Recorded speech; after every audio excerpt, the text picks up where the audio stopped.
October संपला की संपला बीड, लातूर, मराठवाड्यातील बरेच ऊसतोड कामगार हे आपल्या वावरात दिसतात.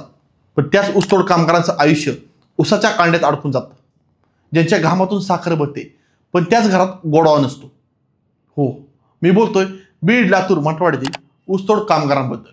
हे कामगार दरवर्षी लाखोच्या संख्येने स्थलांतर करतात. आपलं गाव, आपलं घर, लेकरं सगळी मागं सोडून फक्त काही हजार रुपयांसाठी आणि काही महिन्यांच्या पोटापाण्यासाठी. पण यामागचं वास्तव, या मजुरांच्या जीवनाची काळी बाजू ती फारच कमी लोकांना माहिती आहे. चला ती आज आपण समजून घेऊया. महाराष्ट्रात ऊसतोडी करणारे सगळ्यात जास्त कामगार हे बीड, लातूर आणि मराठवाड्यातून येतात. ऑक्टोबर महिन्याच्या शेवटच्या आठवड्यात ते मे महिन्यापर्यंत 10 ते 12 लाख कामगार महाराष्ट्रातील वेगवेगळ्या जिल्ह्यात स्थलांतर होतात. रोजगार कमी, हवामान बदलामुळे उष्णतेची लाट, अतिवृष्टी, पूर, दुष्काळ हे प्रश्न तर मराठवाड्यात कित्येक वर्ष घेरा घालून आहेत. बीड, लातूर, मराठवाड्यात 50% मजूर हे भूमिहीन आहेत आणि ज्यांच्या जमिनी आहेत ते 6 महिने बाजरी, सोयाबीन, कापूस अशी पिके घेतात आणि उरलेली 6 महिने ऊस तोडणीला प्रामुख्याने पश्चिम भागात येतात. एक पुरुष म्हणजे अर्धा कोयता, नवरा बायको किंवा जोड असेल तर पूर्ण कोयता असं विभाजन केलं जातं. 10 ते 20 कुटुंब एकत्र येऊन तयार होते एक टोळी आणि त्या टोळीचा म्होरक्या असतो मुकादम. हा मुकादम कारखान्याला अशा अनेक टोळ्या पुरवतो. मुकादम हा मजुरांचा ठेकेदार असतो. एका पुरुषामागं या ऊस तोडणीच्या हंगामाच्या शेवटी 80,000 ते 1 लाख रुपये दिले जातात आणि नवरा बायको किंवा जोड असेल तर 1,80,000 रुपये दिले जातात. हे ऐकायला जरी सोपं वाटत असलं तरी वास्तव खूप वेगळं आहे. अनेक ऊसतोड कामगार पूर्वीचं कर्ज फेडण्यासाठी मुकादमाकडून अतिरिक्त व्याजाने कामाला यायच्या अगोदरच पैसे घेतात. ग्रामीण भाषेत याला उचल असे म्हणतात. महाराष्ट्रात 200हून अधिक साखर कारखाने आहेत.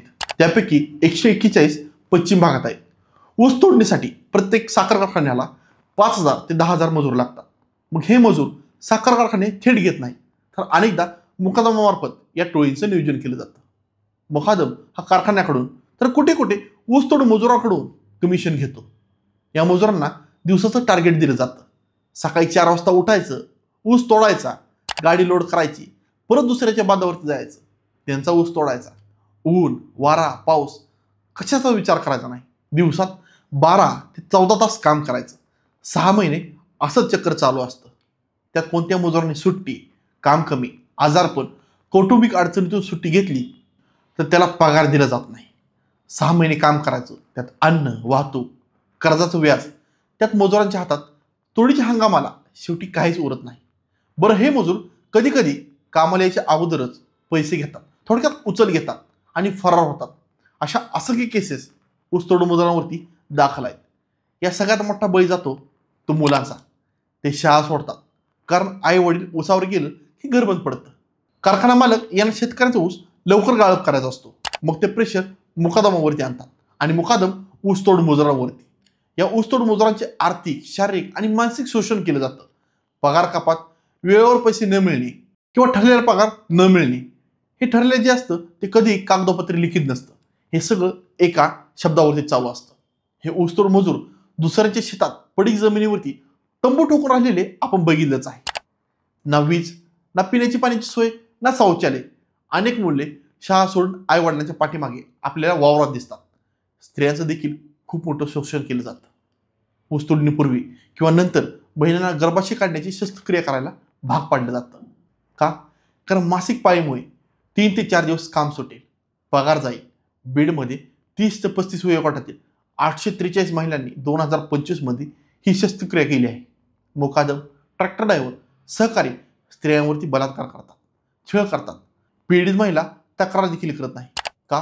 कारण काम जाईल, कुटुंबाचा विचार केला जातो. छिप्या पद्धतीने बालविवाह, बालकामगार हे सगळं चालूच असतं. ऊसतोड मजुरांच्या आत्महत्येचा नेमका आकडा सरकार ठेवत नाही कारण ते कृषी मजूर म्हणून मोजले जातात. पण मराठवाड्यात 2025च्या जानेवारी ते जूनपर्यंत 520 शेतकऱ्यांनी, मजुरांनी आत्महत्या केली आहे.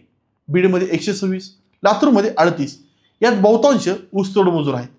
कर्ज, शोषण, निराशेमुळे जीवन संपलेलं दिसून येतं. जेव्हा पुढच्या वेळी तुम्ही साखरेचा चमचा हातात घ्याल तेव्हा एकदा विचार करा, या साखरेत कोणाचा घाम, कोणाचं रक्त तर कोणाचं आयुष्य संपलेलं आहे.